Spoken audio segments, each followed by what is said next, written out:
எங்கள் அம்மாவுக்கு கேன்சர். நான் வந்து ஒரு விவசாய குடும்பத்தை சேர்ந்தவன் தான். எங்கள் அம்மா வந்து நான் ஒரு 11th படிக்கும்போதே கேன்சரில் இருந்தேன்.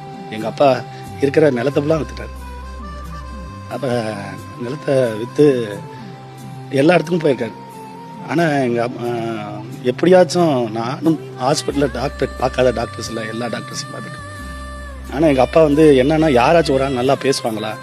இன்றைக்கி எங்கள் அப்பா சொல்லுவார், டேய் நீ ஒரே ஒரு விஷயம், எந்த பேஷண்ட் வந்தாலும் ஃபஸ்ட்டு கையை பிடிச்சி பாடு, நாடியை பிடிடா, நாடியை பிடிச்சி நீ பாடுடா.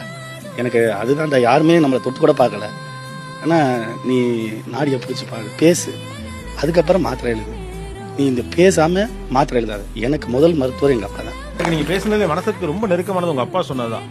வரவங்க கையை பிடிச்சி பாடுறாரு, டச் இருக்குல்ல, அது பெரிய ஹீலிங்.